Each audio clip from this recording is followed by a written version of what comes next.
Thank you so much for asking me to come here tonight. I need all the practice I can get. I go to Indiana for the national competition in mid-April, and the title of my speech is We the People, and it's supposed to be an 8 to 10 minute speech.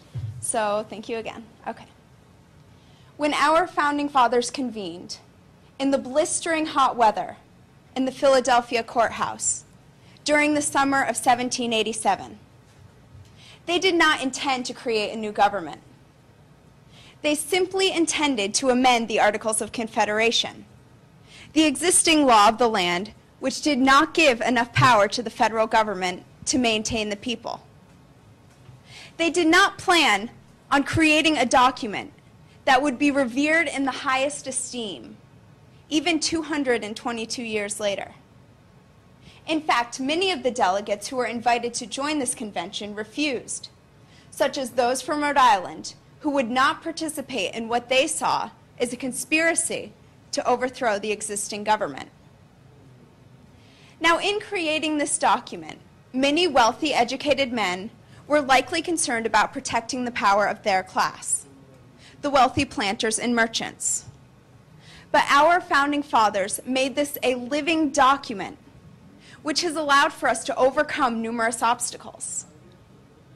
And though our Constitution has been tested, and though the scope of our Constitution started off small, over the years it has been expanded, allowing for us to take immense strides to where we stand today. We, the people of the United States of America, do ordain and establish this Constitution. With these simple words scrawled upon a piece of parchment and serving as the beginning of the preamble, the 55 delegates at the Constitutional Convention had performed the most democratic deed the world had ever seen. As James Wilson, delegate from Pennsylvania, cried out in a speech advocating the ratification of our Constitution, "You have heard of Sparta, of Athens, and of Rome. You have heard of their admired constitutions and high-prized freedom. But did they, in all their pomp and pride of liberty, ever furnish to an astonished world an exhibition similar to that which we now contemplate?"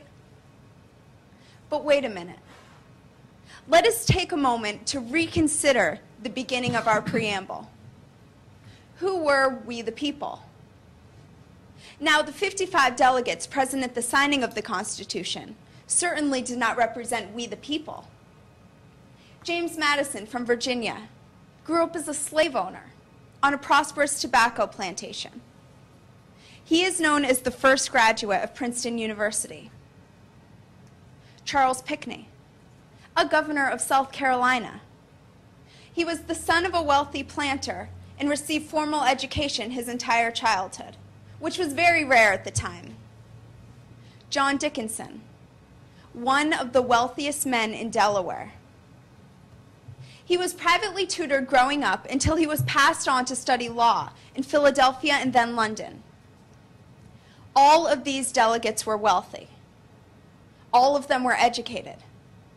All of them were white. All of them were men. And many of these delegates were slave owners. Now, this isn't the America we know today. Just walk down the streets of New York City, and what do you see? You see African Americans, Hispanics, Asians, women, homeless people. So how has this document, created by 55 wealthy, educated white men, come to serve us for over 2 centuries? It is because they gave us, the American people, the ability to amend it. As Akil Reed Amar, professor at Yale Law School, said in his book, America's Constitution, later generations of Americans have surged through the preamble's portal, widening its gates. Like constitutions, amendments are not just words, but deeds. Flesh and blood struggles to redeem America's promises while making amends for the sins of our forefathers. So what amendments have we passed in order to broaden the scope of America's Constitution so that it will reach out to all of its citizens? Well, the 13th Amendment, ratified in 1865, abolished slavery. The 14th Amendment of 1868 redefined citizenship to be any person born or naturalized in the United States. The 15th Amendment of 1869 prohibits that anyone be denied the right to vote based on race or skin color. All of these changes have allowed for America to become the nation it is today, the melting pot, a nation defined by the vast amounts of cultural practices that people have brought us from all over the world. How can we not be proud? But make no mistake, in the past our Constitution has been tested. It was tested in 1862 when one of our most beloved presidents suspended habeas corpus throughout the nation. It was tested during the years of Reconstruction when the southern states passed the black codes. It was tested during the women's suffrage movement. But because our Constitution is a living document, we have been able to overcome these hurdles. It is because of this transformation that our forefathers allowed that we were able to experience a night like November 4th, 2008. On this night, the results of the election showed that Barack Obama would serve as the 44th president. Now, could the framers of our Constitution ever have envisioned this? Hundreds of thousands of people gathered at Grant Park in Chicago to hear Obama speak. Mobs celebrating on Times Square. Singing, chanting, rejoicing outside the White House. Now, does this rectify the racism that was embedded into the original Constitution? Does this take back Article 1, Section 2 of the Constitution, which counts African Americans as only 3/5 of a person? Does this heal the wounds of slavery? Well, perhaps not, but it epitomizes this idea of freedom and equality upon which our nation was built. We Americans have been fighting for this freedom for 234 years, ever since Thomas Jefferson wrote, "All men are created equal," in the Declaration of Independence. Now, the most interesting part is the Constitution was written for a certain group of people. But over the years, we have turned to it in our times of greatest need to act in the name of our forefathers.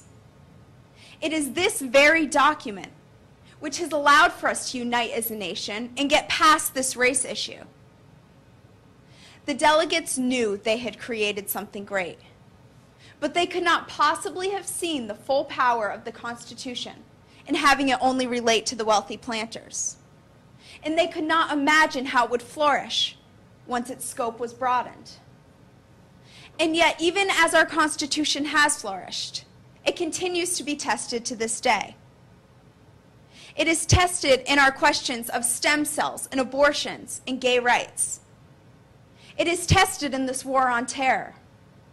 It is tested as our representatives struggle to protect us while not infringing upon our rights as American citizens.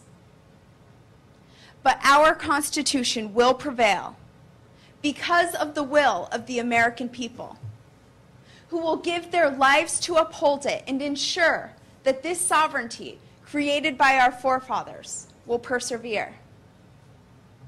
For this is the reason that a document created to protect the power of the wealthy has become a champion of the common man. Throughout American history, we have made sacrifices to uphold this document, paid in blood and in sweat and in tears. Our forefathers have given us a debt. And it is our duty, not only as American citizens, but as lovers of freedom and prosperity, to uphold this sacred document made so by the men and women who have fought and died for it, and repay that debt. For it is from us, the American people, which it derives its power as supreme law of the land. Our land.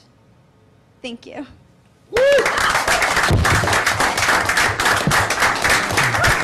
Terrific.